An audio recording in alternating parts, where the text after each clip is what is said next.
ഇന്നത്തെ ഏറ്റവും പ്രധാനപ്പെട്ട വാർത്തയിലേക്ക് കടക്കാം. അപ്പോൾ ഇതേവരെ നമ്മുടെ ഈ വാർത്തകളൊക്കെ കണ്ടിട്ടുള്ള പ്രേക്ഷകർക്ക് അറിയാം എന്താണ് ആ വാർത്ത എന്നല്ലേ. ഇന്ന് വൈകുന്നേരം ഒരു 4:30 ആയപ്പോൾ അൻവർ ഒരു തീയിട്ടു. അതിങ്ങനെ ആളി പടർന്നുകൊണ്ടിരിക്കുകയാണ്. അതിൻ്റെ തുടർ പ്രതികരണങ്ങളൊക്കെ ആയിട്ട് ഇങ്ങനെ ഈ വാർത്ത അതിനെ നിറയുകയാണ്.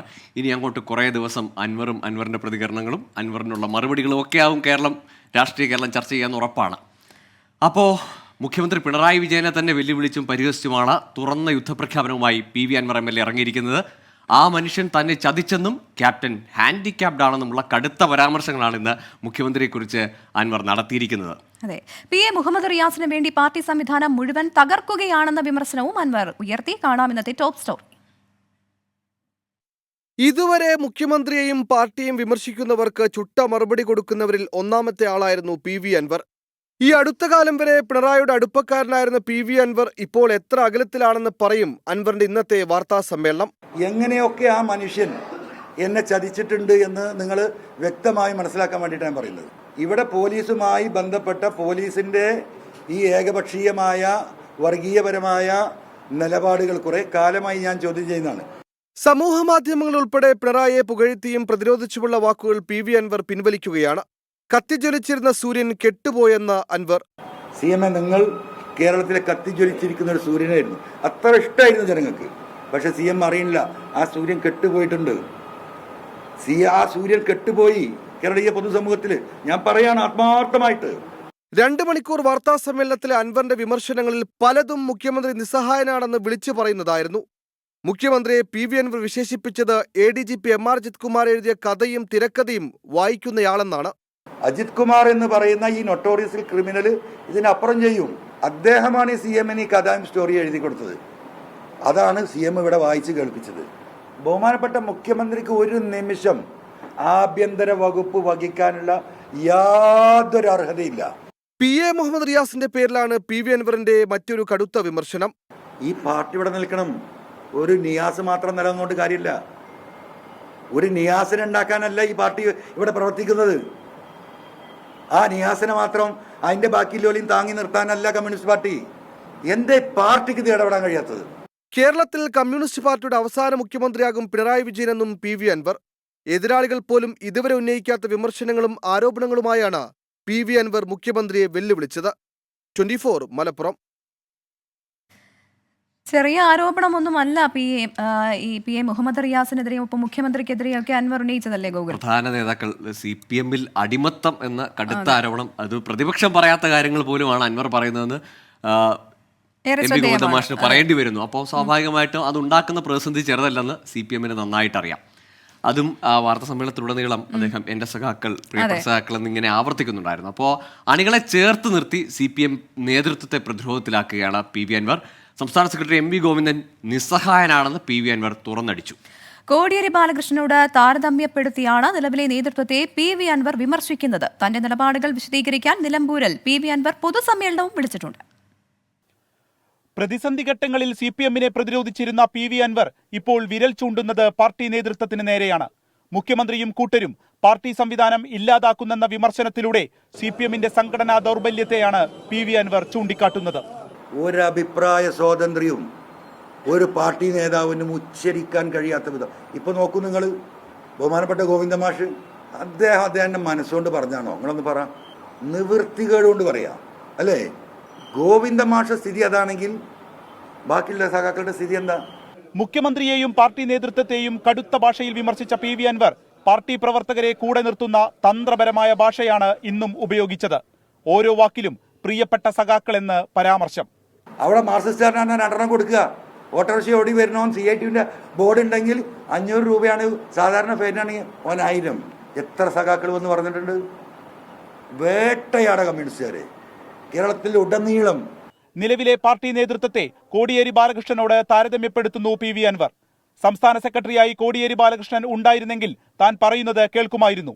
കോടിയേരിയുടെ മൃതദേഹം AKG സെന്ററിലേക്ക് കൊണ്ടുപോകാത്തതിനു പിന്നിൽ മുഖ്യമന്ത്രിയാണെന്ന കടുത്ത വിമർശനവും. ചെന്നൈയിൽ നിന്ന് നേരെ കണ്ണൂർ എയർപോർട്ടിൽ കൊണ്ടാക്കി പിറ്റേ ദിവസം ശവഹദാഹം നടക്കി പിരിച്ചിട്ടു. എന്നിട്ട് അദ്ദേഹം പറയാണ് അത് അന്ന് വൈകുന്നേരം മുഖ്യമന്ത്രിക്കും കുടുംബത്തിനും യൂറോപ്പിലേക്ക് പോകണം, അതിനുവേണ്ടി അദ്ദേഹം ചെയ്തതാണ്. ആ കോടിയേരി സഖാവ് ആരായിരുന്നു? കോടിയേരി സഖാവ് ഉണ്ടെങ്കിൽ ഇന്ന് ഈ അവസ്ഥയിൽ ഞാൻ ഈ മൈക്കും വെച്ചിരിക്കേണ്ടി വരുമോ?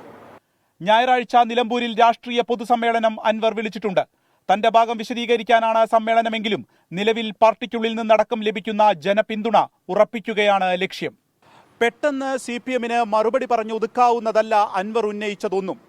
അതുകൊണ്ട് തന്നെ ഓരോ കാര്യങ്ങളിലും പാർട്ടി പ്രവർത്തകരോട് വിശദീകരണം നൽകേണ്ടി വരും. കൂടാതെ എതിരാളികളുടെ രാഷ്ട്രീയ ആക്രമണത്തെ ചെറുക്കുകയും വേണം. ഈ പ്രതിസന്ധി പെട്ടെന്ന് CPM-ൽ കെട്ടടങ്ങുന്നതല്ല. അർഷാക്കിനൊപ്പം വിപിൻ സി വിജയൻ, 24 മലപ്പുറം. ഇന്ന് PV അൻവർ എല്ലാ രാഷ്ട്രീയ നേതാക്കളെയും അതായത് നേതൃത്വത്തെ വിമർശിച്ചുകൊണ്ടായിരുന്നു രംഗത്ത് വന്നത്. ഇതിപ്പോൾ CPM എന്നല്ല മറ്റ് പാർട്ടികളുടെ അവസ്ഥ ഇത് തന്നെയാണെന്നാണ് PV അൻവർ പറഞ്ഞത്. PV അൻവർ ഉന്നയിച്ച ആരോപണങ്ങളോട് അതേസമയം ഐക്യപ്പെടുമ്പോഴും കരുതലോടെയായിരുന്നു പ്രതിപക്ഷത്തിന്റെ പ്രതികരണം. കോൺഗ്രസിന് PV അൻവറുമായി വൈകാരിക ബന്ധമുണ്ടെന്ന് KPCC അധ്യക്ഷൻ K സുധാകരൻ പറഞ്ഞു. അതേസമയം അഴിമതിയുടെ കാര്യത്തിൽ എല്ലാ നേതാക്കളും ഒറ്റക്കെട്ടാണെന്ന് PV അൻവർ വിമർശിച്ചു. രാഹുൽ ഗാന്ധിക്കെതിരായ DNA പരാമർശം അൻവർ മയപ്പെടുത്തിയതും ശ്രദ്ധേയമായി. പ്രതിപക്ഷം കാലങ്ങളായി ഉന്നയിച്ച ആരോപണം PV അൻവർ ശക്തമായി അവതരിപ്പിച്ചുവെന്ന തരത്തിലാണ് UDF നേതാക്കളുടെ പ്രതികരണം. അൻവർ പറഞ്ഞതെല്ലാം വസ്തുതകളെന്ന് KPCC അധ്യക്ഷൻ K സുധാകരൻ. പറഞ്ഞതൊക്കെ യാഥാർത്ഥ്യമാണ്. ആ യാഥാർത്ഥ്യം ഇടതുപക്ഷ ഗവൺമെന്റിനെ സംബന്ധിച്ചിടത്തോളം ആർക്കും നിഷേധിക്കാൻ സാധിക്കാത്തതാണ്. അദ്ദേഹം പഴയ കോൺഗ്രസ്സുകാരനാണ്. അദ്ദേഹത്തിന്റെ വാപ്പ കോൺഗ്രസിന്റെ ജില്ലാ കമ്മിറ്റി പ്രസിഡന്റൊക്കെ ആയിരുന്ന ഒരു കുടുംബമാണ്. അതുകൊണ്ട് നമുക്ക് അദ്ദേഹവുമായിട്ടൊരു വൈകാരിക ബന്ധം പണ്ടേയുണ്ട്, ഇപ്പോഴും ഉണ്ട് ആ ബന്ധം. സ്വർണ്ണക്കടത്ത് ഹൈക്കോടതി സിറ്റിംഗ് ജഡ്ജിയുടെ മേൽനോട്ടത്തിൽ അന്വേഷിക്കണമെന്ന PV അൻവറിന്റെ ആവശ്യം K സുധാകരൻ ആവർത്തിച്ചു. PV അൻവറിനെ ചേർത്ത് നിർത്തണമെന്നതിൽ കോൺഗ്രസിനുള്ളിൽ ആശയക്കുഴപ്പമുണ്ട്. ഇതിനാലാണ് നാളെ പ്രതികരിക്കാമെന്ന് പറഞ്ഞ് പ്രതിപക്ഷ നേതാവ് VD സതീശൻ ഒഴിഞ്ഞുമാറിയത്.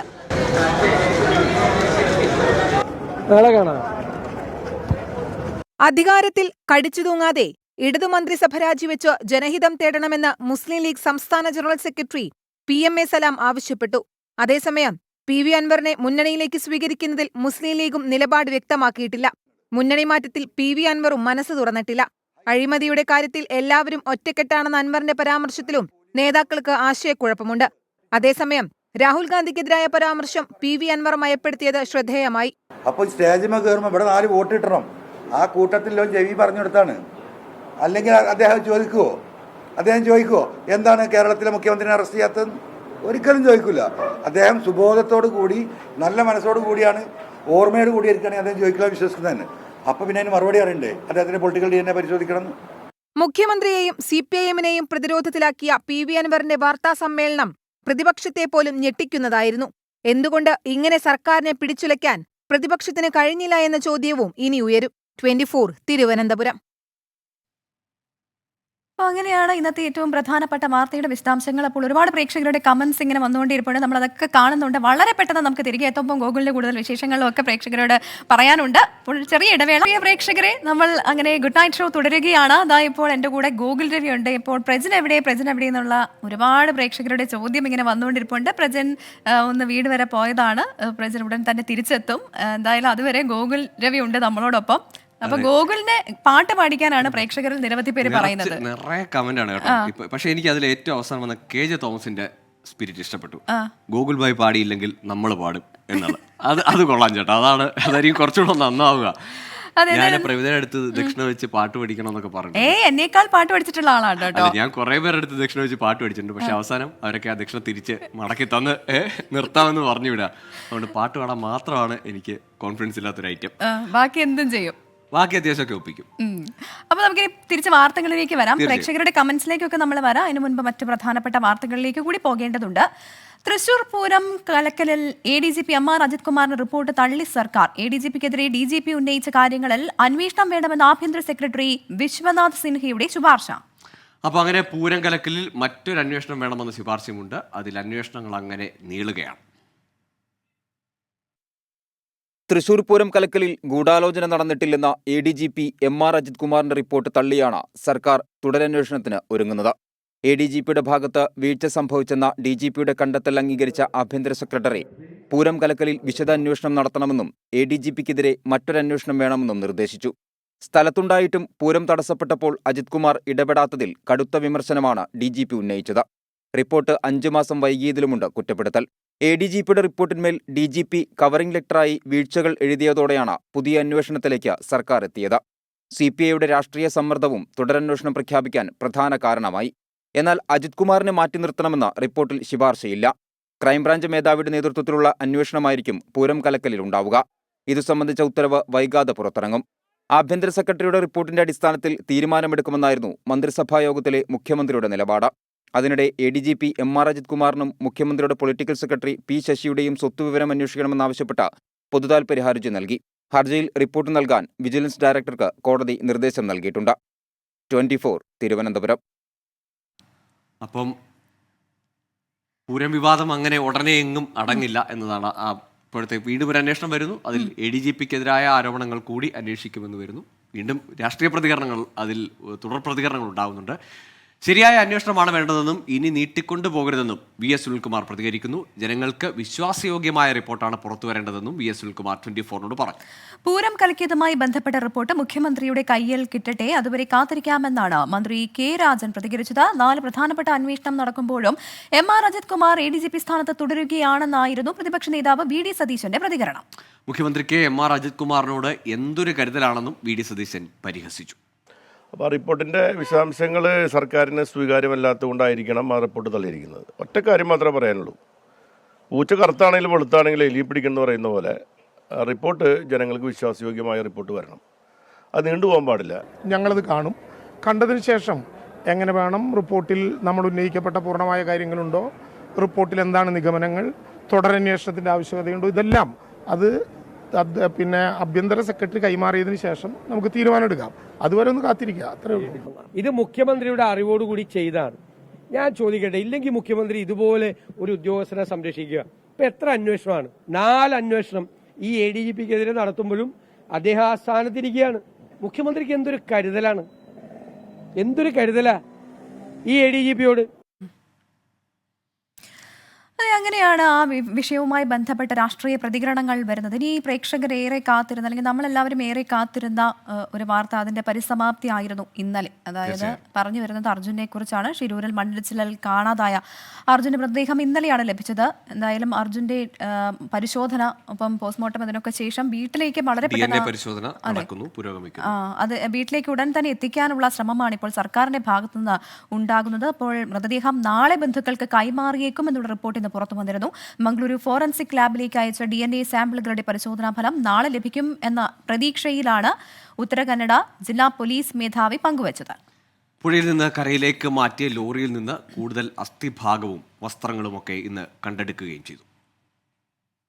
ലോറിയുടെ ക്യാബിനിൽ നിന്ന് ലഭിച്ചത് അർജുന്റെ ശരീരഭാഗങ്ങളാണെന്ന് ഉറപ്പിക്കുമ്പോഴും നിയമ നടപടിക്രമങ്ങൾ പൂർത്തീകരിക്കേണ്ടത് അനിവാര്യമാണ്. DNA പരിശോധനാ ഫലത്തിലൂടെ സ്ഥിരീകരിച്ചാൽ മൃതദേഹം ബന്ധുക്കൾക്ക് വിട്ടുനൽകും. ഇതിനായി അർജുന്റെയും സഹോദരൻ അഭിജിത്തിന്റെയും DNA സാമ്പിളുകൾ മംഗളൂരുവിലെ ഫോറൻസിക് ലാബിലേക്ക് അയച്ചു.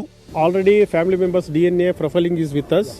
Already postmortem of this body has to done, and today there is some more bones are left in the cabin, so we are retrieving it. It will be given to the doctors. Today evening they are doing the autopsy and they shape the entire the body. And we will send it today to the regional forensic laboratory to match the DNA. മൃതദേഹം നാട്ടിലേക്ക് എത്തിക്കുന്നതിനുള്ള പൂർണ്ണ ചെലവ് കർണാടക സർക്കാർ വഹിക്കും. അർജുന്റെ മൃതദേഹവും വഹിച്ചുള്ള ആംബുലൻസിനെ Karnataka police അനുഗമിക്കും. അതിനിടെ കൂടുതൽ ക്രെയിനുകൾ എത്തിച്ച് പുഴയിൽ നിന്ന് ലോറി കരയിലേക്ക് മാറ്റി.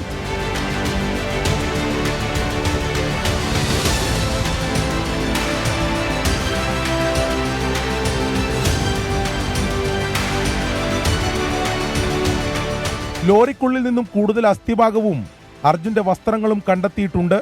ഷർട്ടുണ്ട്, വിരിയുണ്ട്. ഞാൻ ഉപയോഗിക്കുന്ന വിരിയാണ്, വീട്ടിൽ നിന്ന് കൊണ്ടുപോകുന്നതാണ്. ബാക്കിൽ അയലായിട്ട് ഉപയോഗിക്കുന്നതാണ്. അതിൽ ചിലപ്പോൾ തൂക്കിയിട്ടതായിരിക്കും ഉണങ്ങാൻ വേണ്ടിയിട്ട്. ഈ കാണുന്ന ഗംഗാവലിപ്പുഴയുടെ ആഴങ്ങളിൽ ഇനിയുമുണ്ട് 2 മനുഷ്യർ, ലോകേഷും ജഗന്നാഥും. അവർക്കെന്ത് സംഭവിച്ചുവെന്ന ചോദ്യത്തിനും ഉത്തരം വേണം. ഷിരൂരിൽ നിന്നും ടീം 24. അതെ, ഏറെ കണ്ണീരോടെ അല്ലാണ്ട് അർജുനെ ഓർക്കാൻ സാധിക്കില്ല. ഇത്രയധികം മലയാളികൾ കാത്തിരുന്ന മറ്റൊരാൾ ഉണ്ടോ എന്നറിയില്ല. മാത്രമല്ല, മരണം അത് വേദനയാണ്. അത് കഴിഞ്ഞിട്ടുള്ള അവിടെ നിന്ന് വരുന്ന കാഴ്ചകളും അതിനേക്കാൾ വേദനാജനകമെന്നതാണ് ഇന്നത്തെ ഒരു അനുഭവം, വാർത്താ ദിനത്തിലെ ഒരു അനുഭവം. പ്രിയപ്പെട്ടവരുടെ ഓർമ്മകൾ ചേർത്ത് നിർത്തിയുള്ള യാത്രയായിരുന്നു അർജുൻ്റേത്. നമ്മൾ കണ്ടതാണ് അർജുൻ വഴിയരികിൽ പാചകം ചെയ്യുമ്പോഴും അല്ലെങ്കിൽ അങ്ങനെ കുറേ വീഡിയോസ് ഇന്നും അർജുൻ്റെ മകൻ്റെ ഒപ്പമുള്ള അവരൊരുമിച്ച് യാത്ര ചെയ്യുന്നത്, ഊഞ്ഞാലാടുന്ന, അങ്ങനെ ഒരുപാട് ദൃശ്യങ്ങൾ സമൂഹ മാധ്യമങ്ങളിൽ പ്രചരിക്കുന്നുണ്ട്. അതെല്ലാം ആ വേദനയുടെ തീവ്രത ആഴം കൂട്ടുന്നതേ ഉള്ളൂ. പുഴയുടെ ആഴങ്ങളിൽ ലോറിയുടെ ക്യാബിനിൽ അർജുന് സമീപം മകന്റെ കളിപ്പാട്ടവും ഉണ്ടായിരുന്നു. ക്യാബിനിൽ നിന്ന് കിട്ടിയ ബാഗും ഫോണും പാത്രങ്ങളും എല്ലാം ഇനി നോവോർമ്മയാണ്.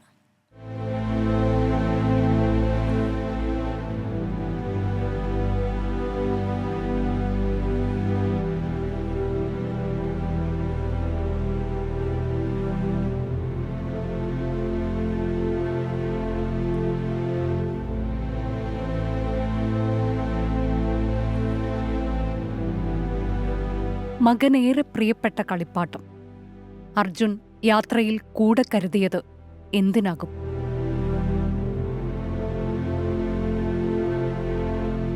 പുഴയുടെ അടിത്തട്ടിലേക്ക് തനിച്ചു പോകുമ്പോൾ ഒരിക്കലെങ്കിലും തൊട്ടിട്ടുണ്ടാകുമോ അതിൽ? ലോറിയുമായുള്ള അച്ഛന്റെ വരവും കാത്തിരുന്ന മകൻ അയന് ഇനി ഇത് അർജുന്റെ ഓർമ്മയാണ്. നിന്നെ കണ്ടു കണ്ടു മഴവില്ല് കണ്ണിൽ വീടരും ചെല്ലക്കാറ്റ് ചൊല്ല് ചൊല്ല് ചക്കരവാക്കിരന്തുണ്ട്. കുഞ്ഞിൻ്റെതാണ് ഇത് സ്ഥിരമായിട്ട് വാഹനത്തിൽ വെക്കുന്നത്. Documents, dress, 2 mobile phone, watch എല്ലാം നമുക്ക് പാത്രങ്ങൾ, അവൻ ഉപയോഗിച്ചുകൊണ്ടിരുന്ന പാത്രങ്ങളെല്ലാം ലഭിച്ചിട്ടുണ്ട്.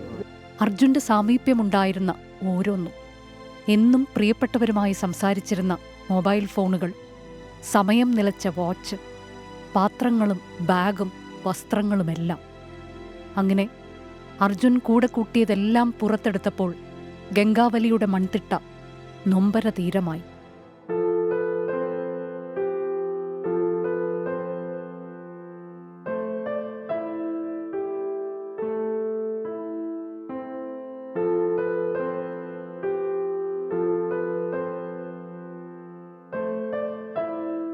ഇന്നലെ അർജുന്റെ മൃതദേഹ ഭാഗങ്ങളായിരുന്നു കണ്ടെടുത്തത്.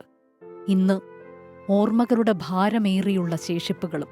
24 ഷിരൂർ. ഗൂഗിൾ, ഞാൻ ആലോചിക്കുകയായിരുന്നു, നമുക്ക് ഈ കാഴ്ചകൾ കാണുമ്പോൾ തന്നെ കണ്ണു നിറയുകയാണ്. അപ്പോൾ എന്തായിരിക്കും അർജുന്റെ വീട്ടുകാരുടെ അവസ്ഥ എന്നുള്ളത് നമുക്ക് ചിന്തിക്കാനോ ആലോചിക്കാനോ പറ്റില്ല. കാരണം 72 ദിവസം എന്താകും എന്ന് കാത്തിരുന്ന, അല്ലെങ്കിൽ എന്ത് സംഭവിച്ചു എന്ന് അറിയാതെയുള്ള ഒരു അജ്ഞതയിൽ, ഒരു ദുരൂഹതയിലുള്ള നോവ്. അത് കഴിയുമ്പോൾ ഇനി ഈ ഓരോ വസ്തുക്കൾ കാണുമ്പോഴും, ആ കളിപ്പാട്ടമായാലും ഇപ്പോൾ ഈ നമ്മൾ പ്ലേ ചെയ്ത ആ സ്റ്റോറിയിൽ ഉൾപ്പെടുത്തിയ ഗാനങ്ങളൊക്കെ അവരുടെ ജീവിതത്തിൽ ഇനി നമ്മൾ ഇന്ന് കണ്ടുപോകുമായിരിക്കാം, പക്ഷേ ഇനിയും അങ്ങോട്ടും അവരുടെ ഫോൺ മെമ്മറിയിലും ഒക്കെ, അവരുടെ മേ ബി സോഷ്യൽ മീഡിയ വോളിലൊക്കെയും ഈ ഗാനവും ദൃശ്യങ്ങളും ഒക്കെ ഉണ്ടാകുമല്ലോ. അതൊക്കെ കാണുമ്പോൾ വീണ്ടും വീണ്ടും വീണ്ടും വേദനിക്കും എന്നത് ഉറപ്പാണ്. ഇനി നമുക്ക് മറ്റൊരു വാർത്തയിലേക്ക് കടക്കാം. ബലാത്സംഗ കേസിലെ മുൻകൂർ ജാമ്യാപേക്ഷയിൽ ആരോപണങ്ങളുമായി നടൻ സിദ്ദിഖ്. താരസംഘടന അമ്മയും WCCയും തമ്മിലെ തർക്കത്തിന്റെ ഇരയാണ് താനെന്നാണ് സിദ്ദിഖ് ഉന്നയിക്കുന്ന വാദം. ശരിയായ അന്വേഷണം നടത്താതെയാണ് ബലാത്സംഗ കേസിൽ പ്രതിയാക്കിയതെന്നും സിദ്ദിഖ് പറയുന്നു. സിദ്ദിഖിന്റെ വാദത്തോട് യോജിക്കാൻ കഴിയില്ലെന്ന് ദീദി ദാമോദരൻ 24നോട് പ്രതികരിച്ചു. ഹൈക്കോടതിയിൽ സിദ്ദിഖിന് വേണ്ടി ഹാജരായ അഭിഭാഷകർ പരാതിക്കാരിക്കെതിരായ ആരോപണങ്ങളെ കേന്ദ്രീകരിച്ചാണ് വാദമുന്നയിച്ചത്. എന്നാൽ മലയാള സിനിമയിലെ സംഘടനകൾ തമ്മിലുള്ള ചേരിപ്പോരിന്റെ ഇരയാണ് സിദ്ദിഖ് എന്നാണ് സുപ്രീം കോടതിയിൽ വാദിക്കുക. താരസംഘടനയായ അമ്മയും WCCയും തമ്മിൽ നടക്കുന്ന തർക്കത്തിന്റെ ഇരയാണ് താനെന്നാണ് സിദ്ദിഖ് സുപ്രീം കോടതിയിൽ ജാമ്യാപേക്ഷയിൽ വിശദീകരിച്ചിരിക്കുന്നത്. ജാമ്യാപേക്ഷയിൽ പോലീസിനെതിരെയും ആരോപണമുണ്ട്. ശരിയായ അന്വേഷണം പോലും നടത്താതെയാണ് ബലാത്സംഗ കേസിൽ പ്രതിയാക്കിയതെന്നാണ് ആരോപണം. സിദ്ദിഖായാലും ആരായാലും നിയമത്തിന് മുന്നിൽ വേർതിരിവില്ലെന്നും സിദ്ദിഖിന്റെ വാദത്തോട് യോജിക്കാൻ കഴിയില്ലെന്നും ദീദി ദാമോദരൻ 24നോട് പറഞ്ഞു. അദ്ദേഹത്തിന് ഡിഫൻസിന് എന്ത് വേണമെങ്കിലും എടുത്ത് ഉപയോഗിക്കാം. അദ്ദേഹത്തിന് ഇപ്പൊ സ്വയം ഡിഫെൻഡ് ചെയ്യേണ്ട ഒരു അവസ്ഥയിലാണല്ലോ അദ്ദേഹം നിൽക്കുന്നത്. WCC ഏതെങ്കിലും പ്രത്യേകമായിട്ട് വ്യക്തികളെയോ അല്ലെങ്കിൽ ഏതെങ്കിലും സംഘടനകളെയോ പേരെടുത്ത് പറഞ്ഞ് അവർക്കെതിരെ നടപടിയെടുക്കണമെന്ന് ആവശ്യപ്പെട്ടില്ല. സിദ്ദിഖിന്റെ മുൻകൂർ ജാമ്യാപേക്ഷ തിങ്കളാഴ്ച പരിഗണിക്കണമെന്നാവശ്യപ്പെട്ട് അഭിഭാഷിക രഞ്ജിത റോത്തക്കി കോടതി രജിസ്ട്രിക്ക് കത്ത് നൽകിയിട്ടുണ്ട്. അതിജീവിതയും സംസ്ഥാന സർക്കാരും സിദ്ദിഖിന്റെ ജാമ്യാപേക്ഷയ്ക്കെതിരെ തടസ്സഹർജി നൽകിയിട്ടുണ്ട്. 24 ഡൽഹി. ഇനി ഒരു അറിയിപ്പിലേക്കാണ്, പ്രത്യേകിച്ച് തിരുവനന്തപുരം നിവാസികളുടെ ശ്രദ്ധയ്ക്കാണ് ഈ അറിയിപ്പ്. തിരുവനന്തപുരം നഗരത്തിൽ വിവിധയിടങ്ങളിൽ ഞായറാഴ്ച രാവിലെ 10 മണി മുതൽ വൈകുന്നേരം 6 മണി വരെ ജലവിതരണം തടസ്സപ്പെടും. വഴയില, പേരൂർക്കട, ഉളമ്പാറ, കവടിയാർ, പ്ലാമൂട്, പട്ടം, ഗൗരീശപട്ടം, അമ്പലമുക്ക്, ശ്രീകാര്യം, ചെമ്പഴന്തി, കഴക്കൂട്ടം, കാട്ടായിക്കോണം, ആറ്റുകാൽ, വലിയതുറ, പൂന്തുറ, കരമന, പാപ്പനംകോട്, വെള്ളായണി, നേമം, വട്ടിയൂർക്കാവ് തുടങ്ങിയ സ്ഥലങ്ങളിലാണ് ജലവിതരണം തടസ്സപ്പെടുക. അരുവിക്കരയിലെ ജലശുദ്ധീകരണശാലയിൽ അറ്റകുറ്റപ്പണി നടക്കുന്നതിനാലാണ് നിയന്ത്രണം ഏർപ്പെടുത്തിയിരിക്കുന്നത്. ഉപഭോക്താക്കൾ മുൻകരുതൽ സ്വീകരിക്കണമെന്ന് വാട്ടർ അതോറിറ്റി അറിയിച്ചിട്ടുണ്ട്. അപ്പോൾ ഈ മേഖലയിൽ താമസിക്കുന്നവർ പ്രത്യേകം ശ്രദ്ധിക്കുക. ഞായറാഴ്ച വെള്ളം ഉണ്ടാകില്ല. അപ്പോൾ അതനുസരിച്ച് വേണം കാര്യങ്ങളൊക്കെ പ്ലാൻ ചെയ്യാൻ. അപ്പോൾ ശനിയാഴ്ച തന്നെ അതിനുള്ള ഒരുക്കങ്ങളൊക്കെ നടത്തുക. മുമ്പത്തെ പോലെ അങ്ങനെ ഒരുപാട് ദിവസം നീണ്ടു നിൽക്കുന്ന ഒരു കുടിവെള്ള പ്രശ്നമായി മാറില്ല നമ്മൾ പ്രതീക്ഷിക്കുന്നു. ഏതായാലും പ്രതീക്ഷയാണുള്ളത്. ഒന്ന് മനസ്സിൽ വെച്ചേക്കുക തിരുവനന്തപുരം നിവാസികൾ. നമുക്കിനി കമന്റ് ബോക്സിലേക്ക് വന്നു കഴിഞ്ഞാൽ അതാ എല്ലാവരും ഗോകുലിന്റെ അടുത്ത് പാടാൻ പറയുന്നുണ്ട്. മിനി ബാബു, ഗോകുൽ ഇവിടുത്തെ നിയമം അറിയാമോ? ഞങ്ങൾ പാടാൻ പറഞ്ഞാൽ പാടണം എന്നാണ് പറഞ്ഞിരിക്കുന്നത് കേട്ടോ. എല്ലാവരും കൂടി ഇങ്ങനെ പ്രതിഷേധിക്കാൻ തുടങ്ങി ഞാൻ കഷ്ടപ്പെട്ടു പോകും. അതോടൊപ്പം തന്നെ മിനി ബാബു പറയുന്നുണ്ട്, ഇന്ന് ഉറങ്ങില്ല, ഗൂഗിൾ പാടുമോ എന്ന് അറിഞ്ഞിട്ടേ ഉറങ്ങാൻ പോകൂ എന്ന് പറയുന്നു. അതൊരു പക്ഷേ നല്ല തീരുമാനം. കാരണം നമ്മുടെ ഷോ പൂർണ്ണമാകുന്നവരെ ഉറങ്ങാതിരിക്കുന്നത് നമ്മളോടൊപ്പം നിൽക്കുന്നത് നല്ലതാണ്. അപ്പോൾ പാട്ടില്ലെങ്കിലും തോമസ് ജോർജ് പറയുന്ന ഗോകുൽ ഇന്ന് SP ബാലസുബ്രഹ്മണ്യം സോങ് പാടണം എന്ന്. ഇന്നലെ അദ്ദേഹത്തിന്റെ ഓർമ്മദിനമായിരുന്നു. ചെറുതൊന്നും പറ്റത്തില്ല. വലിയ നാടൻ പാട്ട് ശ്രമിച്ചാൽ പോലും ഓണത്തിന് പാടിയല്ലോ എന്നൊക്കെ ചോദിക്കണ്ട. ഓണത്തിന് പാടിയത് കൂട്ടത്തിൽ പാട്ടാണല്ലോ, അത് പറ്റും. പക്ഷേ ഒറ്റയ്ക്ക് പാടാനൊക്കെ പറഞ്ഞ വലിയ കഷ്ടപ്പാടായിരിക്കും. Askar Hussain Gokul welcome to the show and keep rocking എന്ന് പറയുന്നുണ്ട്. ശ്രീരാജ് പറയുന്നു ഗോകുൽ പാടുക, ഇല്ലെങ്കിൽ പ്രതിഷേധിക്കും. അങ്ങനെ ഗോകുലിന്റെ പാട്ട് വേണം എന്നാണ് പ്രേക്ഷകരിൽ ഭൂരിഭാഗം പേരും പറയുന്നത്. സുധാ വിശ്വൻ ചോദിക്കുന്നു, ഗോകുലിന്റെ വീട് പത്തനംതിട്ടയിലാണോ? അതെ, പത്തനംതിട്ടയിലാണ് വീട്. നാട് പത്തനംതിട്ട, വള്ളിക്കോടാണ് സ്ഥലം. അപ്പൊ അങ്ങനെ വൈസ് ക്വിസ് പറയുന്നത് ഗോകുൽ വേറെ ഒന്നും വേണ്ട, ഇത്രയും മതി എന്ന് പറഞ്ഞിട്ട് ഏതോ ഒരു വലിയൊരു പാട്ടിന്റെ ഗംഗ എന്ന് പറയുന്ന പാട്ടൊക്കെ പാടണം എന്നാണ് പറഞ്ഞിരിക്കുന്നത്. KJ തോമസ് ഗോകുൽ ഭായ് പാടിയില്ലെങ്കിൽ നമ്മൾ പാടും, കാക്കി കാക്കി കൂടെ എവിടെയെങ്കിലും പാടും. അങ്ങനെ അങ്ങനെ ഒരുപാട് പ്രേക്ഷകരുടെ കമന്റ്സ് വന്നുകൊണ്ടേയിരിക്കുന്നു. നമ്മളിതെല്ലാം കാണുന്നുണ്ട്. എന്താ വിജയൻ പറയുന്ന ഗോകുൽ പാടിയില്ലെങ്കിൽ നടയടി ഉറപ്പെന്നൊക്കെ പറയുന്നുണ്ട്. ഒരു പ്രേക്ഷകൻ മുൻപ് ഭീഷണിപ്പെടുത്തുന്നുണ്ടായിരുന്നു, എനിക്ക് ദേഷ്യം വരുന്നുണ്ട് എന്നൊക്കെ. കലിപ്പാവുന്നുണ്ട്. പക്ഷെ ആ കലിപ്പൊന്ന് അടങ്ങാൻ നമുക്കൊരു നമ്മളിപ്പോൾ വരുന്ന ഒരു വളരെ പ്രധാനപ്പെട്ട വാർത്തയിലേക്ക് കടക്കുകയാണ് അല്ലെ ഗോകുൽ? തീർച്ചയായും. അൻവർ അങ്ങനെ നമ്മൾ തീ കൊടുത്തു കത്തിപ്പടരുന്നു പറഞ്ഞതല്ല, അത് നാട്ടിലെല്ലാം കേരളത്തിൽ അങ്ങനെ അൻവർ ഉയർത്തിവിട്ട വിവാദം പല വഴിക്ക് പലതരത്തിൽ പടരുന്നു എന്നതാണ് ഈ മണിക്കൂറിൽ വരുന്ന വാർത്തകൾ. PV അൻവർ MLA വീടിന് മുന്നിൽ താക്കീതുമായി CPIM-ന്റെ ഫ്ലെക്സ് ബോർഡ്. വിരട്ടലും വിലപേശലും വേണ്ടെന്നാണ് CPIM ഒതായി ബ്രാഞ്ചിന്റെ പേരിൽ സ്ഥാപിച്ച ഫ്ലെക്സ് ബോർഡിൽ പറയുന്നത്. മലപ്പുറം തുവ്വൂരിൽ PV അൻവറിന് അഭിവാദ്യമർപ്പിച്ചും ഫ്ലക്സ് ബോർഡ് പ്രത്യക്ഷപ്പെട്ടിട്ടുണ്ട്. വിപിൻ C വിജയനാണ് കൂടുതൽ വിശദാംശങ്ങളുമായി മലപ്പുറത്ത് നിന്ന് ചേരുന്നുണ്ട്. വിപിൻ, ഈ PV അൻവർ MLA ഈ വിവാദ പരാമർശങ്ങൾ ഇന്നുണ്ടായതിന് തൊട്ട് പിന്നാലെയാണ് ഇത്തരത്തിൽ ഫ്ലക്സ് ബോർഡുകൾ പ്രത്യക്ഷപ്പെട്ടിരിക്കുന്നതിന് പിന്നിൽ ആരാണെന്നൊക്കെ വ്യക്തമായി ഈ ബോർഡിൽ ഉണ്ടെന്നാണോ മനസ്സിലാക്കേണ്ടത്? എന്തൊക്കെയാണ് ഇതുമായി ബന്ധപ്പെട്ട് നമുക്ക് ലഭിക്കുന്ന വിവരങ്ങൾ? പ്രവിത, ഇപ്പോൾ ഈ PV അൻവർ ഉയർത്തിയ ആരോപണങ്ങൾ അത് ഫ്ലെക്സ് ബോർഡ് യുദ്ധത്തിലേക്ക് കൂടി മാറുന്നു എന്നുള്ളതാണ് ഇപ്പോൾ ഏറ്റവും അവസാനമായി റിപ്പോർട്ട് ചെയ്യാനുള്ളത്. PV അൻവറിന്റെ വീടിന് മുന്നിലാണ് CPM-ന്റെ പേരിൽ ഒരു ഫ്ലെക്സ് ബോർഡ് വന്നിരിക്കുന്നത്. അതിൽ പറയുന്നത് വിരട്ടലും വിലപേശലും ഇങ്ങോട്ട് വേണ്ട, ഇത് പാർട്ടി വേറെയാണ് എന്ന രീതിയിലാണ് ഈ ഫ്ലെക്സ് ബോർഡ് ഉള്ളത്. CPM ഒതായി ബ്രാഞ്ചിന്റെ പേരിലാണ് ഫ്ലെക്സ് സ്ഥാപിച്ചിരിക്കുന്നത്. അതിന്റെ കൂടുതൽ വിവരങ്ങൾ പുറത്തു വരുന്നതേ ഉള്ളൂ. അല്പസമയം മുൻപാണ് ഇങ്ങനെ ഒരു ഫ്ലെക്സ് അൻവറിന്റെ വീടിന്റെ സമീപത്ത് നിന്ന് കാണുന്നത്. ഒപ്പം തന്നെ ഇതിൽ ഒന്നും അവസാനിക്കുന്നില്ല. മലപ്പുറം തുവ്വൂരിൽ PV അൻവർ MLA-ക്ക് അഭിവാദ്യങ്ങൾ അർപ്പിച്ചും ഫ്ലെക്സ് ബോർഡ് ഇന്ന് പ്രത്യക്ഷപ്പെട്ടിട്ടുണ്ട്. Leader K Karunakaran foundation state കമ്മിറ്റിയുടെ പേരിലാണ് ഫ്ലെക്സ് ബോർഡ് ഉയർന്നിരിക്കുന്നത്. നമുക്കറിയാവുന്നതുപോലെ തന്നെ PV അൻവർ പഴയ കോൺഗ്രസ് പ്രവർത്തകനായിരുന്നു എന്നുള്ളതൊക്കെ വീണ്ടും പൊടിതട്ടിയെടുക്കുകയും അതിന്റെ ചർച്ചകൾ നടക്കുകയും സമയത്താണ് K കരുണാകരൻ ഫൗണ്ടേഷൻ കമ്മിറ്റിയുടെ പേരിൽ ഫ്ലെക്സ് ബോർഡ് തുവ്വൂരിൽ ഉയർന്നിരിക്കുന്നത്. അതിൽ PV അൻവർ MLA-ക്ക് അഭിവാദ്യങ്ങൾ എന്ന് മാത്രമാണ് പറഞ്ഞിട്ടുള്ളത്. ഇങ്ങനെ 2 ഫ്ലെക്സ് ബോർഡുകൾ ഈ വാർത്താ സമ്മേളനത്തിന് ശേഷം ഇപ്പോൾ മലപ്പുറം ജില്ലയിലെ 2 ഭാഗങ്ങളിലായി ഉയർന്നിരിക്കുന്നു എന്നുള്ളതും വളരെ ഗൗരവമുള്ളതാണ്. ഇനി വരും ദിവസങ്ങളിൽ ഇതും ഒരു ചർച്ചയിലേക്ക് എത്തുമെന്നുള്ളതാണ് നിലവിൽ പറയാൻ കഴിയുക. പ്രവീണ. ശരി, ഏതായാലും അപ്പോൾ അൻവർ ഉയർത്തിവിട്ട വിവാദങ്ങൾ അല്ലെങ്കിൽ ആരോപണങ്ങൾ മുഖ്യമന്ത്രിയെ കടന്നാക്രമിച്ചുകൊണ്ടുള്ള ആ വാർത്താ സമ്മേളനം അത് അവിടെ തീരില്ല, അല്ലെങ്കിൽ CPM-ന്റെ മറുപടിയിൽ തീരില്ല. ശരിക്കും പറഞ്ഞാൽ പ്രവിധ, ഈ CPM അണികൾക്കിടയിൽ ഒരു ആശയക്കുഴപ്പം എന്നതുകൂടി ഉണ്ട്. വിപിൻ C വിജയൻ ഈ അനുകൂലിച്ചും എതിർത്തുമുള്ള പ്രതികരണങ്ങൾ അല്ലെങ്കിൽ അൻവറിനെ തള്ളിയുള്ള പ്രതികരണങ്ങൾ ഇപ്പോഴും ഉൾക്കൊള്ളാത്ത സൈബറിടത്തിലെ സഖാക്കളുണ്ട്, പാർട്ടി അണികളുണ്ട്. അൻവർ പറയുന്നത് ശരിയല്ലേ എന്നൊരു സംശയത്തോടെങ്കിലും നിൽക്കുന്ന ഒരു ആശയക്കുഴപ്പം പ്രവർത്തകർക്കിടയിൽ ഉണ്ടായിട്ടുണ്ടല്ലോ. CPM ഒരുപക്ഷെ അൻവറിനെ തള്ളിപ്പറയുകയോ അല്ലെങ്കിൽ അൻവറിനെ ഒപ്പം നിർത്തുക എന്നതിനപ്പുറത്തേക്ക് ഈ പ്രവർത്തകർക്കിടയിൽ ഉണ്ടായിരിക്കുന്ന ആശയക്കുഴപ്പത്തിന് കൂടി ഒരു ദൂരീകരിക്കാൻ, അതിലൊരു ക്ലാരിറ്റി വരുത്താനും പാടുപെടില്ലേ?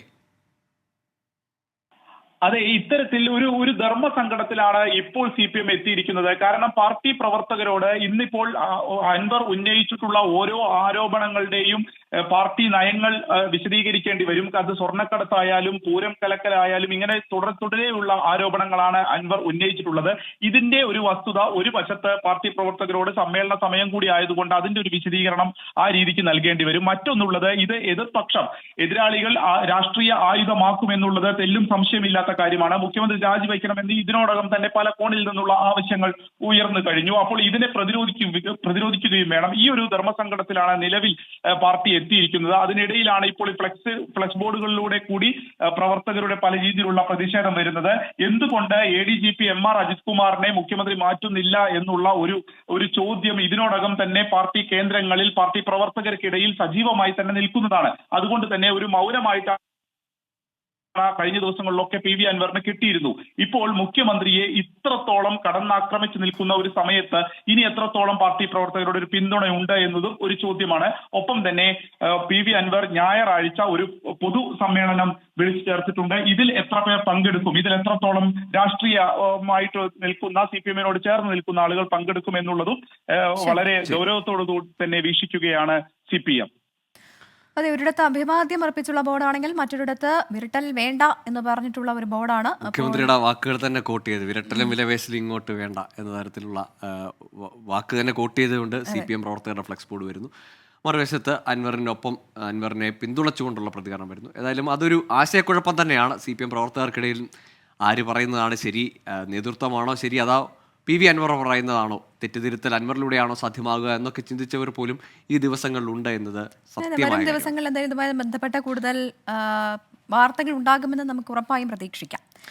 ഇനി ഈ വള്ളം കളിയുടെ നാളുകളാണ്. അതെ, അൻവറിന്റെ കൊളുത്തുവിട്ട തീക്ക് അവിടുന്ന് നമ്മൾ ഇനി ഓളപ്പരപ്പിൽ തീ പിടിക്കുന്നൊരു ആവേശത്തിലേക്ക് പോകും. അതെ അതെ, എന്തായാലും എനിക്ക് തോന്നുന്നു ഗോകുല നാട്ടില് പത്തനംതിട്ടയിൽ എന്തായാലും പത്തനംതിട്ടയില് ചുണ്ടൻവള്ളമല്ല പള്ളിയോടങ്ങളാണ്. അവിടെ തമ്മിൽ ഘടനയിലും അതിന്റെ വേഗത്തിലും ഒക്കെ വ്യത്യാസമുണ്ട്. പക്ഷേ എങ്കിൽ പോലും നമുക്ക് അതിന്റെ ഒരു താളവും ഓളമൊക്കെ ഉണ്ട് പത്തനംതിട്ടയ്ക്കും ആലപ്പുഴയ്ക്കും ഒക്കെ. അതെ, അപ്പം നമുക്ക് അതിന്റെ വിശേഷങ്ങളിലേക്കൊക്കെ വളരെ പെട്ടെന്ന് വരാം. അതിന് മുൻപ് ഒരു ചെറിയ ഇടവേളയിലേക്ക് കൂടി പോവുകയാണ്. ഇപ്പൊ പ്രേക്ഷകരുടെ കമന്റ്സിലേക്ക് വരികയാണെങ്കിൽ വീണ്ടും ഗോകുല് പാട്ട് പാടണം എന്ന് പറഞ്ഞിട്ടുള്ള കമന്റ്സ് തന്നെയാണ്. ഒരു കമന്റ് കണ്ടത്, പ്രവിത 2 പാട്ട് പാടിയാലും മതിയെന്ന്. അതായിരിക്കും നന്നാവും. പക്ഷെ ഒരാളെ നിർത്തിക്കൊണ്ട് എങ്ങനെയാണ് പാടുന്നത്? അപ്പൊ അതുകൊണ്ട് നമുക്ക് അതിലൊരു തീരുമാനം എടുക്കാം. വളരെ പെട്ടെന്ന് തിരികെ എത്താം ഒരു ചെറിയ ഇടവേളയ്ക്ക് ശേഷം. അതിനുശേഷം ഉണ്ട് നമ്മുടെ വള്ളംകളിയുടെ വിശേഷങ്ങൾ. വെൽക്കം ബാക്ക് പ്രിയ പ്രേക്ഷകരെ, ഗുഡ് നൈറ്റ് ഷോയിലേക്ക് വീണ്ടും സ്വാഗതം. അങ്ങനെ ഗുഡ് നൈറ്റ് ഷോയിന്റെ അവസാന ഘട്ടങ്ങളിലേക്ക് കടക്കുകയാണ്. അപ്പം പതുക്കെ ഉറക്കമൊക്കെ പിടിക്കാൻ സമയമാണെന്ന് തോന്നുന്നു അല്ലേ? അങ്ങനെ പറ്റില്ല. നമ്മള് ചുണ്ടൻ വള്ളത്തെ പറ്റി മുൻപ് പറഞ്ഞിട്ടാണ് പോയത്. അതെ, ആവേശമുള്ളൊരു കാഴ്ച കൂടിയാണത്. അതെ, അപ്പോൾ ചുണ്ടൻ വള്ളങ്ങളെ കുറിച്ച് അറിയാത്ത മലയാളികളുണ്ട്. എന്ത് ചോദ്യമാണല്ലേ. താളത്തിൽ പാടിക്കൊണ്ട് തുഴഞ്ഞ് ശരവേഗത്തിൽ വെള്ളത്തിലൂടെ കുതിച്ചു പായുന്ന വള്ളംകളി നമ്മുടെ സ്വകാര്യ അഹങ്കാരം തന്നെയാണ്. എന്നാൽ ഇവയുടെ നിർമ്മാണം അത്ര നിസ്സാരമല്ല എന്നാണ് ഇതിനെക്കുറിച്ച് അറിയുന്നവർ പറയുന്നത്. ഓരോ കാലത്തും പുത്തൻ പരിഷ്കാരങ്ങൾ വരുത്തിയാണ് ആശാരിമാർ വള്ളം നിർമ്മിക്കുന്നതും പുനർനിർമ്മിക്കുന്നതും. അപ്പോൾ ആ കാഴ്ചകളിലേക്കാണ് ഇനി പ്രേക്ഷകരെ ഞങ്ങൾ കൊണ്ടുപോകുന്നത്.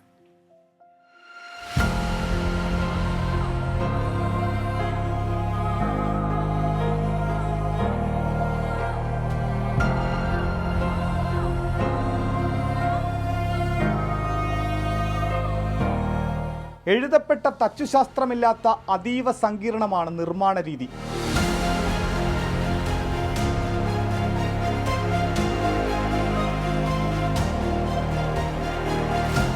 ആറിൻ്റെ കരയിൽ നിർമ്മിക്കുന്ന മാലിപ്പുരകളിലാണ് വള്ളത്തിൻ്റെ നിർമ്മാണം. ആദ്യം പണിയാനൊത്തൊരു ആഞ്ഞിലി വേണം. കിഴക്കൻ തടിയാണെങ്കിൽ ഉത്തമം. തടിയെറുത്തുളികുത്തി തൊട്ടുപണി തുടങ്ങും. കളപ്പലകയിൽ വരച്ച് അതിൽ തുടങ്ങുന്നതാണ് ആശാരിയുടെ കണക്ക്. വള്ളപ്പുര മാലിപ്പുര ഇത് നിരത്തിയതിന് ശേഷം ഇത് കൃത്യമായ വാട്ടർ ലെവലായിരിക്കണം. ഈ വാട്ടർ ലെവലിൽ നമ്മൾ ഇതിൻ്റെ പൊക്കമെല്ലാം കൊണ്ടുവന്നു കഴിഞ്ഞാൽ പൊക്കം കൃത്യമല്ലെങ്കിൽ, ഇപ്പോൾ അമരമാണെങ്കിലും കൂമ്പാണെങ്കിലും പൊക്കമല്ലെങ്കിൽ അത് വെള്ളത്തിൽ ഇറങ്ങുമ്പോൾ മാറ്റം വരും. അപ്പോൾ അത് നമ്മൾ അങ്ങനെ ഒരു വള്ളം കൂമ്പ് അമരം താഴ്ന്നു കിടന്നൊരു വള്ളം ഇപ്പോഴത്തെ കണ്ടിട്ട് ഇപ്പോൾ ലക്ഷങ്ങളും കോടികളും മുടക്കി വരുന്ന ക്ലബ്ബുകൾക്ക് അത് തുഴയാൻ പറ്റത്തില്ല. അപ്പം നമ്മളെപ്പോഴും അത് കൃത്യമായിരിക്കണം കണക്കുകൾ. ആ കണക്കിലാണ് നമ്മളിതെല്ലാം കൊണ്ടുപോകുന്നത്. അപ്പോൾ ആ കണക്കിനകത്ത് മാറ്റം വരാൻ പറ്റത്തില്ല. ചുണ്ടൻ വള്ളങ്ങൾക്ക് 100 മുതൽ 158 അടി വരെ നീളം കാണും. വള്ളത്തിൻ്റെ പിൻഭാഗം ജലനിരപ്പിൽ നിന്ന് 20 അടി ഉയരത്തിലായിരിക്കും. മുൻഭാഗം നീളത്തിൽ കൂർത്തിരിക്കും. രൂപം പത്തി വിടർത്തിയ ഒരു പാമ്പിനെ പോലെ.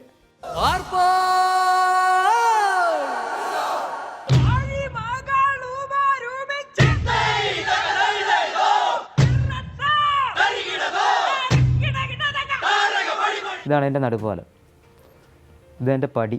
ഈ പടിയുടെ താഴെയാണ് ഇത് മണിക്കാല്. ഇതെൻ്റെ ഈ പലകെല്ലാം ഈ ഓരോ തലം നമ്മളിതിൻ്റെ പിടിച്ചിട്ടിരിക്കുന്ന ഇതിലാണ്. ഇതിൻ്റെ താഴെ ഒരു മുട്ടുകാലുണ്ട്, ഇതുമായിട്ട് സപ്പോർട്ട് ചെയ്ത് നിൽക്കുന്ന സാധനം, മണിക്കാലും പടിയായിട്ട്. അപ്പോൾ ഇതിലാണ് ഇവർ ഇരിക്കുന്നത്. ഇതെൻ്റെ വങ്കുവലയാണ്. ഈ വങ്കുവലയുടെ താഴത്തെയാണ് ഇതിൻ്റെ മാതാപുലക. അപ്പോൾ ഇത് വങ്കിൻ്റെ ജോയിൻ്റ്, ഇത് കണ്ടോ, ഈ ജോയിൻ്റ് എന്ന് പറഞ്ഞാൽ ഇത് തറയാണ്. അപ്പോൾ ഇത് ചെമ്പ് തറയായിരുന്നു നേരത്തെ, അത് നമ്മൾ ഇരുമ്പ് കയറ്റി വന്നിട്ട് ഇതിന് താഴെ മാതാപുലക. ചുണ്ടൻ വള്ളത്തിൽ തുഴച്ചിലുകാരുടെ ഇരിപ്പിടമാണ് വങ്ക്. കൂമ്പിന്റെ പിന്നിൽ നിന്ന് അമരം വരെ വള്ളത്തിന്റെ ഇരുവശത്തും നീളത്തിലുള്ള ഭാഗമാണ് വങ്ക്. വങ്കും വില്ലും വങ്കുപടികളും ചേർന്നുള്ള ബലമാണ് ചുണ്ടനുകളെ ഉറപ്പിച്ചു നിർത്തുന്നത്. എത്ര വേഗത്തിൽ തുഴഞ്ഞാലും വള്ളത്തിന് നേരിയ കോട്ടം പോലും ഉണ്ടാകില്ല.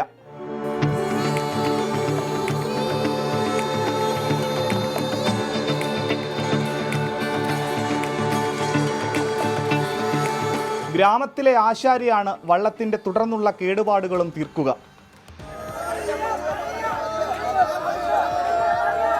തടിയെന്ന് പറഞ്ഞത് നമ്മൾ കിഴക്കൻ തടിയാണ്, ഏകദേശം ഒരു 120. അപ്പോൾ അതൊക്കെ നല്ല പ്രായമുള്ള തടികളായിരിക്കും. അപ്പോൾ ആ തടികളായിരിക്കും, വിളവുള്ള തടിയിട്ടാണ് നമ്മൾ ആഞ്ഞിലത്തിട്ടിട്ടാണ് ഇപ്പോൾ വെള്ളം പണിയുന്നത്. പിന്നെ ഇപ്പം എല്ലാം പോളിഷായില്ല. പണ്ടൊക്കെ മഞ്ഞൾ തേച്ചിട്ട്, പണ്ടൊക്കെ ഗ്രീസും മുട്ടയൊക്കെ തേച്ചാണ്. ഇപ്പോഴെല്ലാം മാറി, ഇപ്പം ടൈം കുറച്ച് വെള്ളം കളിക്കുക. പണി തീർന്ന വള്ളത്തിനെ നിധി പോലെ കാത്തു സൂക്ഷിക്കുന്ന നോട്ടക്കാരനുമുണ്ട് മുഖ്യ പങ്ക്. നമ്മൾ വെള്ളത്തെ ഇറക്കി വള്ളം നമ്മളെ ഏൽപ്പിച്ച് കഴിഞ്ഞാൽ കൊണ്ടുവന്ന് നമ്മുടെ സ്വന്തം മോനെ നോക്കുന്ന പോലെ തന്നെയാണ് നമ്മൾ ഈ വെള്ളം നമ്മൾ കൊണ്ടു നടക്കുന്നത്.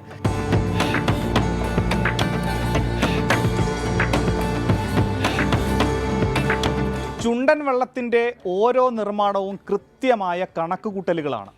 എല്ലാം ചേർന്നുള്ള ബലമാണ് ചുണ്ടനെ ഉറപ്പിച്ചു നിർത്തുന്നത്. കണക്കുകൂട്ടലുകൾ ഒന്ന് പിഴച്ചാൽ ചുണ്ടൻ ഉൾപ്പെടെ എല്ലാം തകിടം മറിയും. ആലപ്പുഴയിൽ നിന്നും മനീഷ് മഹിപാൽ, 24. അപ്പോൾ ആലപ്പുഴക്കാരുടെ ആറന്മുളക്കാരുടെ ഒക്കെ ആവശ്യമാണ്. ആലപ്പുഴയിൽ അതിന് ഇച്ചിരി മത്സരാവേശം കൂടുതലുമാണ്. അപ്പോൾ ഇനി 2 ദിവസങ്ങൾ കൂടി ഉള്ളൂ ആർപ്പോ ഇറോ വിളിക്കാൻ. അപ്പോൾ പറയുന്നുണ്ട്, ഒന്ന് വെയിറ്റ് ചെയ്യുക. നാളെ കഴിഞ്ഞാൽ മറ്റന്നാൾ നമ്മൾ ആർപ്പ് വിളിച്ച് അടിച്ചു പൊളിക്കും. അപ്പോൾ ഗൂഗിളിന്റെ പാട്ടില്ലാത്തതിന്റെ ആ ഒരു വിഷമം ചില പ്രേക്ഷകരൊക്കെ പങ്കുവെക്കുന്നുണ്ട്. സാരല്ല, നമുക്ക് ഗൂഗിൾ ഇവിടെ തന്നെ ഉണ്ടല്ലോ, ഇവിടെ പോകുന്നില്ല. അപ്പൊ നമുക്ക് ഇനിയും ദിവസങ്ങളുണ്ട്. അത് വരും ദിവസങ്ങളിൽ എപ്പോഴെങ്കിലും നമുക്ക് ഗൂഗിളിനെ കൊണ്ട് പാടിക്കാം. പക്ഷെ ഇപ്പോൾ നമ്മുടെ ഈ ഗുഡ് നൈറ്റ് ഷോ വൈൻഡപ്പ് ചെയ്യാനുള്ള സമയമായി. അപ്പോൾ നമ്മൾ ഇന്നത്തെ ഈ ഷോയുടെ വൈൻഡപ്പ് ചെയ്യുന്നു. നാളെ രാത്രി വീണ്ടും നമുക്ക് കാണാം. എല്ലാ പ്രേക്ഷകരും ജോയിൻ ചെയ്യുമെന്നുള്ള പ്രതീക്ഷയിൽ ഞങ്ങൾ വൈൻഡപ്പ് ചെയ്യുകയാണ്. അപ്പോൾ ശുഭരാത്രി നേരം. ശുഭരാത്രി. Good night.